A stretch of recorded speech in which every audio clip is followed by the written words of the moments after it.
네, 오늘 보시는 하나님의 말씀 역대상 21장 1절에서 14절까지 말씀입니다.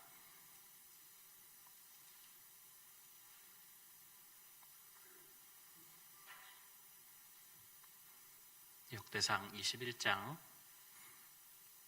1절에서 14절까지의 말씀 교독하고 함께 보도록 하겠습니다. 사탄이 일어나 이스라엘을 대적하고 다윗을 충동하여 이스라엘을 계수하게 하니라.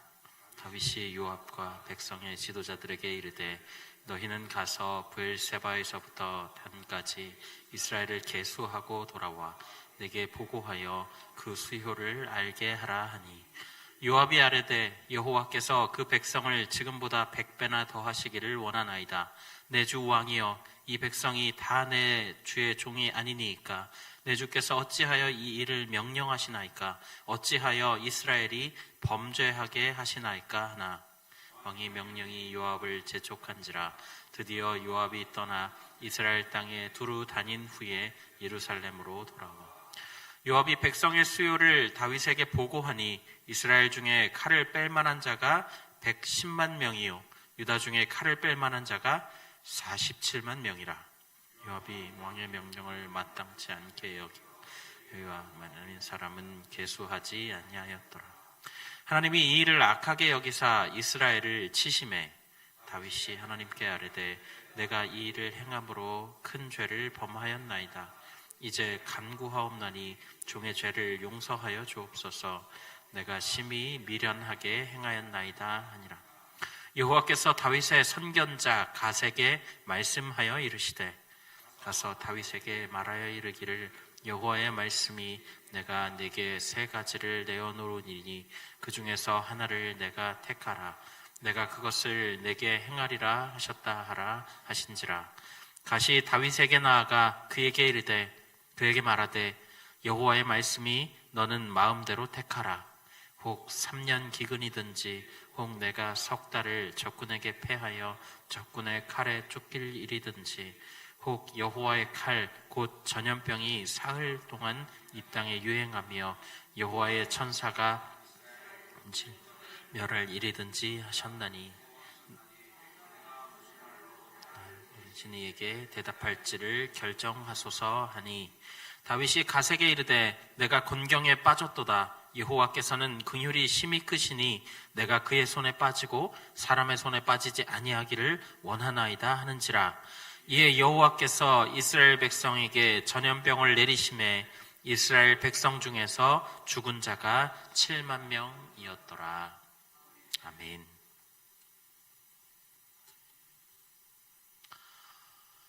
여러분, 몰디브라고 하는 나라를 혹시 알고 계십니까? 인도 반도 끝에 가면 스리랑카라고 하는 섬이 있습니다. 그리고 그 스리랑카에서 동남쪽으로 내려가게 되면 인도양에 약 1190여 개의 산호초로 이루어진 섬들이 있습니다. 그런데 그 섬들 중에 220여 개를 묶어서 이 몰디브라고 하는 나라가 세워졌죠. 여행지와 또 휴양지로 명성이 높은 아름다운 곳입니다. 여러분, 여행이나 검색을 해보시면 한 번씩 이 몰디브라고 하는 나라를 찾아보실 수가 있으실 겁니다. 그런데 이 아름다운 휴양지의 나라, 그저 휴양지에 불과한 나라인 것 같았는데 그 나라에도 축구 국가대표팀이 있다면 여러분 믿으시겠습니까? 국제 축구 연맹 랭킹 173위의 팀이라고 합니다. 심지어 그 팀과 우리나라 국가대표팀은 국가대항전을 가진 적도 있습니다. 2004년 3월 31일 대한민국은 2006 독일 월드컵 아시아 예선에서 몰디브를 만나게 됩니다. 당시만 해도 2002년 한일 월드컵에서 4강 신화를 기록했던 선수들이 여전히 주축으로 뛰고 있었기 때문에 거의 모든 사람이 대한민국의 압승을 예상했었죠. 원정 경기기는 했어도 몇 골을 넣을지, 누가 몇 골을 넣을 건지가 더 큰 관심사였을 정도였습니다. 그런데 결과가 어땠는지 아시나요?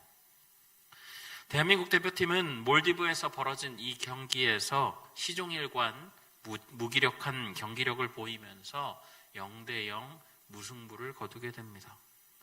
몰디브 선수들은 직전 월드컵 4위 팀을 상대로 값진 무승부를 거두자 마치 승리를 거둔 것처럼 환호하면서 만세를 불렀죠. 국민들은 새벽까지 뜬 눈으로 경기를 지켜보며 응원했지만 경기력과 결과 모두 받아들이기 힘든 그런 졸전에 비난을 퍼부었습니다. 그리고 대표팀 감독은 그날로 경질되고 말았죠. 휴양지나 여행지로나 들어본 몰디브라고 하는 작은 섬나라를 우습게 보고 느슨한 경기를 펼쳤던 세계 대회 4위 태극전사들은 교만이라고 하는 늪에 빠져들고 말았다라는 것입니다. 오늘 말씀은 그런 관점에서 살펴보면 이해가 조금 더 쉬울 것이라고 생각이 되는데요. 오늘 본문 말씀은 역대기의 첫 번째 책에 포함된 에피소드입니다. 성경 66권을 장르별로 구분할 때 역사적인 사실을 기록하는 이 역사서에 해당하는 책이고요. 이스라엘 역사 중에도 이 왕이 다스리던 시대를 다루고 있는 그런 책입니다. 첫 9장에서는 이스라엘의 계보를 아담으로부터 추적하면서 하나님의 백성이다라고 하는 것을 강조하고 있고요. 10장부터 보면 이스라엘의 첫 번째 왕인 사울의 죽음으로부터 이야기가 시작되고 있습니다.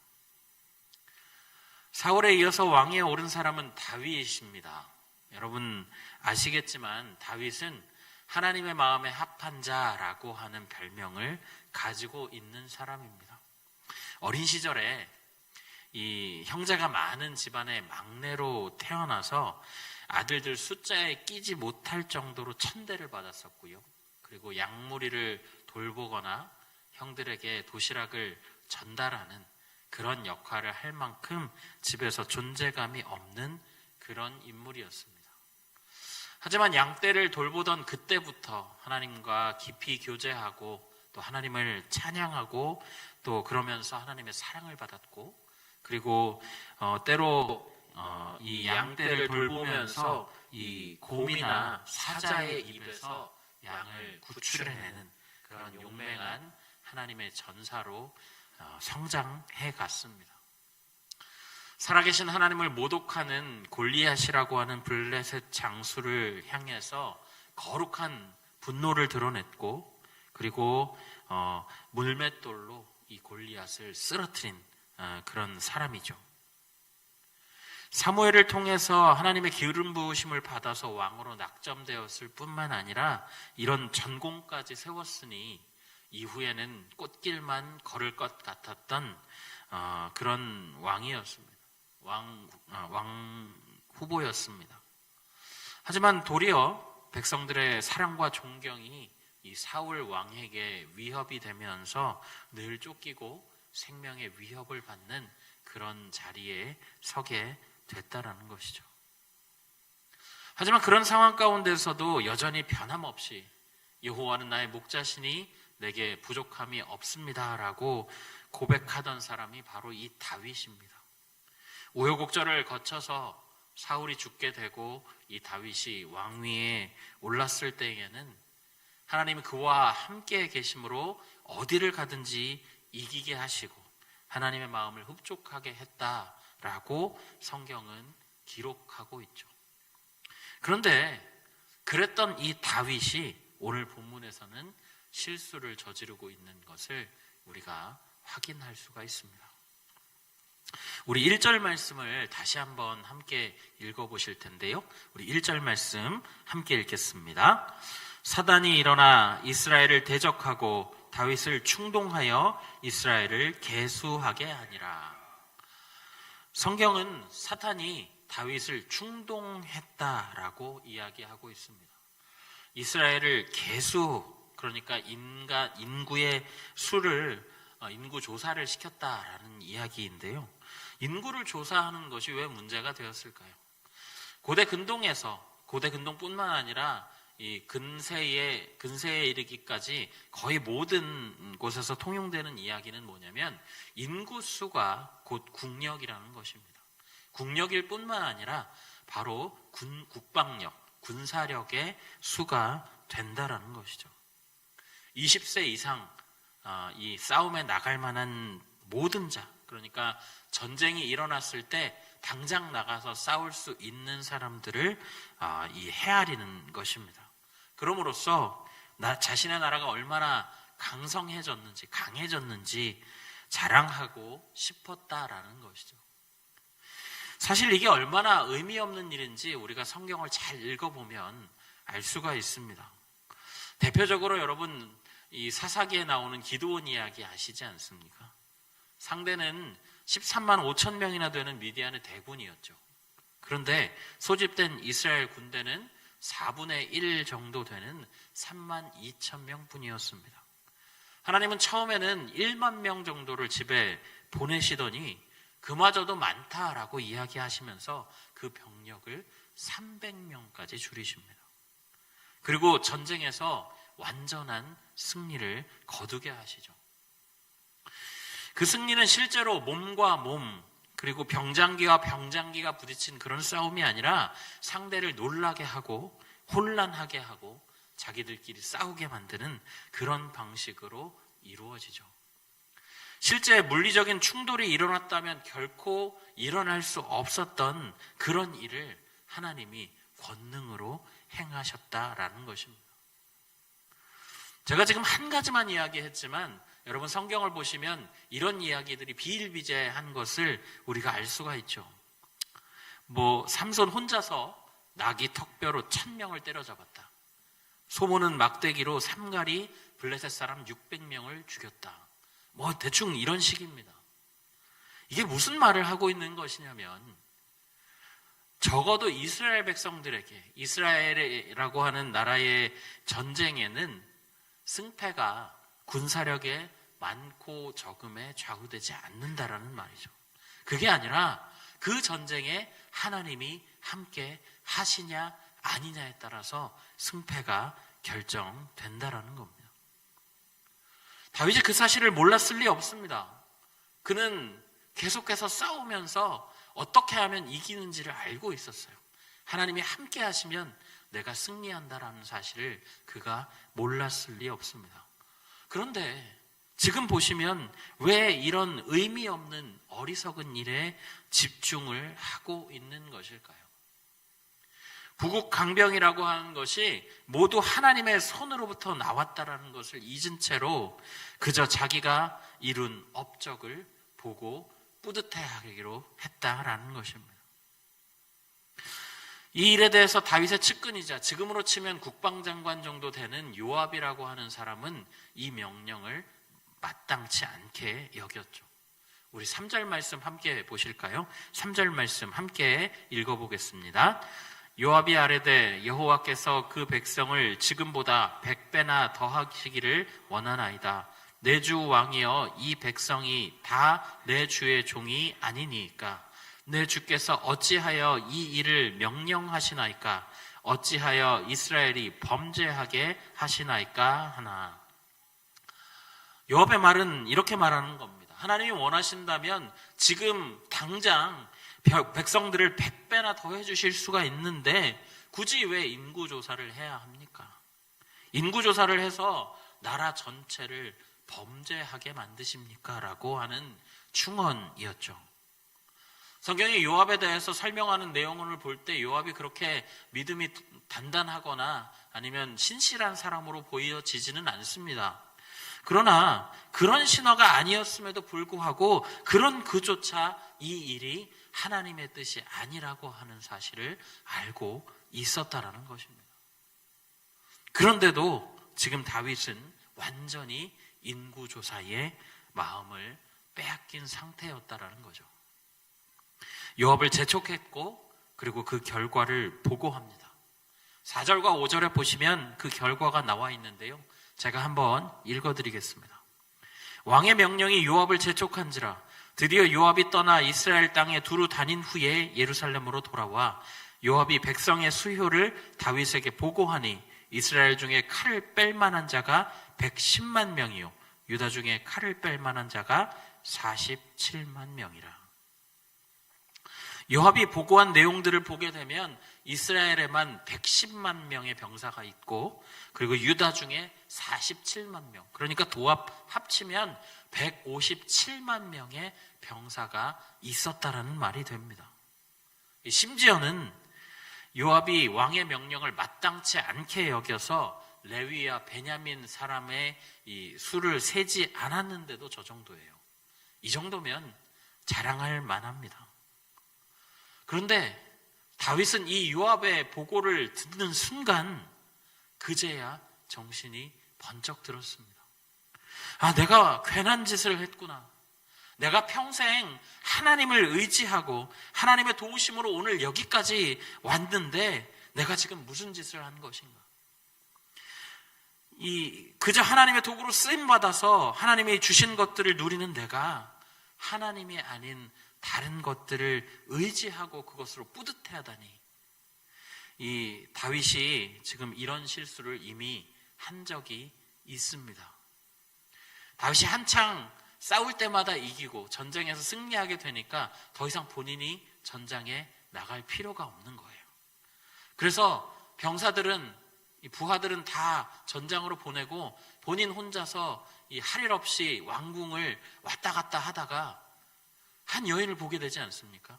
그 여인이 목욕하는 것을 보고 간음죄와 살인죄를 동시에 범하는 그런 일이 있었다라는 겁니다.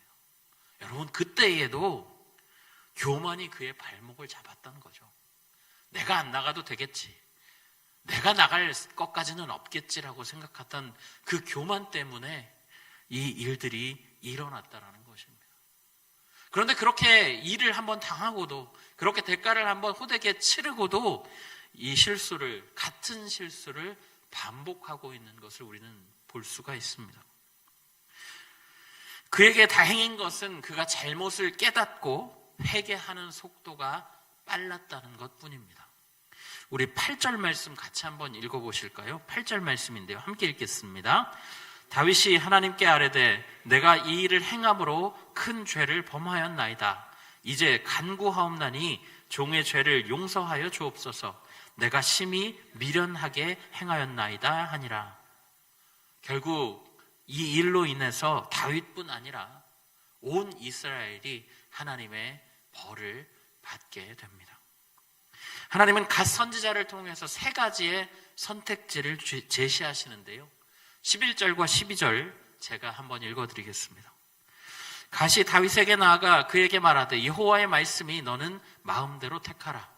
혹 3년 기근이든지 혹 내가 석 달을 적군에게 패하여 적군의 칼에 쫓길 일이든지 혹 여호와의 칼 곧 전염병이 사흘 동안 이 땅에 유행하여 여호와의 천사가 이스라엘 온 지경을 멸할 일이든지라고 하셨나니 내가 무슨 말로 나를 보내신 이에게 대답할지를 결정하소서 하니. 여러분, 세 가지 모두 끔찍한 벌입니다. 이제 하나님 앞에 겸허해진 다윗은 다른 것을 선택하기보다 하나님의 손에 벌을 받기로 합니다. 물론 세 가지 모두 하나님의 손에 벌을 받는 것이죠. 하지만 대적이나 혹은 적군같이 인간에게 쫓겨다니느니 명백하게 하나님의 손이 아니면 하나님의 손일 수밖에 없는, 하나님의 벌일 수밖에 없는 전염병을 선택하겠다라는 것이 이 다윗의 선택이었습니다. 14절 말씀은 이렇게 기록되어 있어요. 이에 여호와께서 이스라엘 백성에게 전염병을 내리심에 이스라엘 백성 중에서 죽은 자가 7만 명이었더라. 무려 7만 명이 왕 한 명의 교만과 잘못된 판단으로 죽게 됐습니다. 여러분, 다시 한번 강조하는데요, 다윗은 하나님의 마음에 합한 자라고 하는 별명을 가졌던 사람입니다. 유일한 사람이죠. 그러나 그 칭호는 다윗의 마음을 지키거나 그의 백성을 지키는 데는 아무런 효과를 발휘하지 못했다라는 것입니다. 다윗은 실수를 반복하는 모습을 보여주죠. 왜 이런 참사가 벌어졌습니까? 그의 삶이 실패 없이 순항할 때에 마음 가운데 하나님의 도우심이 아닌 자기 힘으로 잘 된다라고 느낄 때에, 뒤에서 도우시는 하나님의 은혜를 잠시 잊을 때에 교만과 자신감이 그를 덮었다는 것입니다. 성경은 분명히 이야기합니다. 잠언 16장 18절인데요. 우리 이 말씀 함께 읽어보겠습니다. 시작. 교만은 패망의 선봉이요 거만한 마음은 앞잡이니라. 여러분, 이 말씀을 현대를 살아가고 있는 우리의 삶에 좀 적용을 해보도록 하겠습니다. 우리 수요 기도에 나오시는 분들 정도면 대부분 직분을 가지고 계시거나 교회에 출석한 연차가 짧지 않으실 것이라 생각이 됩니다. 여러분, 그러나 교회에 오래 다녔다거나 직분을 가지고 있는 것이 여러분을 죄로부터 보호할 수 있다라고 생각하십니까? 내가 목사인데, 내가 장로인데, 권사인데, 집사인데, 내가 교회만 몇 년째인데, 내 신앙을 보고 본받으려고 하는 후배가 몇 명인데, 내 신앙생활의 연차를 보고 다들 존경하면서 존중하는데, 여러분, 안타깝지만 이런 것들은 죄로부터 여러분을 보호할 수 없습니다. 우리 오늘 말씀 1절에 보면 다윗을 충동한 것은 사탄이다라고 기록되어 있습니다. 그러나 우리는 이 사탄을 탓할 수 없습니다. 왜냐하면 충동질한 것은 사탄이지만 실제로 죄를 범하는 것은 우리이기 때문이죠. 옆에서 죽이라고 부추긴 사람이 있다고 하더라도 살인죄는 실제로 그 살인을 저지른 사람에게 돌아가는 법입니다.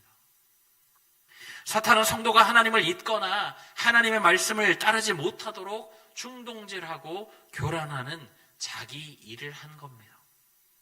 결국 그 죄를 짓는 것은 우리고 하나님께서는 우리에게 책임을 물으실 겁니다. 제가 이렇게 말씀드렸다고 해서 또 이우선 목사가 강단에서 이상한 얘기를 하더라, 사탄한테는 죄를 안 물으신다고 하더라. 아닙니다. 사탄에게 분명히 물으실 겁니다. 모든 것을 다 총합해서 분명히 물으실 겁니다. 그러나 그 전에 그 행위를 한 인간에게 분명하게 물으실 겁니다. 우리에게 물으신다는 거예요. 다시 정리한다면 여러분, 죄 짓는 일과 직분이나 교회의 연차는 오래된 신앙인이라고 하는 칭호는 아무런 상관이 없다라는 거예요. 오늘 우리가 하나님과 동행하느냐, 하나님을 진심으로 진정으로 두려워하고 있느냐, 내가 하나님을 의식하고 있느냐의 문제인 것입니다. 만약 그렇지 않다고 한다면 여러분, 그게 바로 교만인 거죠. 라이프 성경사전을 찾아봤습니다. 교만을 이렇게 정의하더라고요. 잘난 체하며 겸손하지 않고 방자히 행함, 능력을 과시하며 최고로 자랑하는 행위.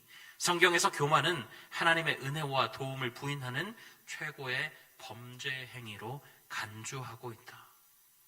여전히 우리가 죄인이며 하나님의 은혜 없이는 단 한 발자국도 걸을 수 없는 피조물에 불과한 우리가 그것을 인정하는 것이 교만에서 벗어나는 유일한 방법이라는 거죠. 내가 이루어온 어떤 것도 내 힘으로, 내 손으로 이룬 게 아니라 도우시는 하나님에 의해서 이루어진 것이라는 사실을 우리는 기억해야 한다라는 것입니다. 욥기 1장 22절의 말씀을 보시면 이렇게 이야기합니다. 주신 이도 여호와시오, 거두신 이도 여호와시오니 여호와의 이름이 찬송을 받으실지니이다. 아멘. 여러분, 모든 것이 하나님께로부터 왔다라고 하는 사실을 우리는 늘 기억해야 한다라는 겁니다. 사랑하는 성도 여러분, 오늘까지 살아오시면서 말씀과 기도에 힘쓰고 범사의 하나님의 하나님 되심을 인정하면서 살아오셨습니까?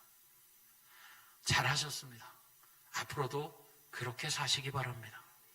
만약에 잘 안 되시는 분 계시더라도 오늘부터라도 그렇게 사시면 됩니다.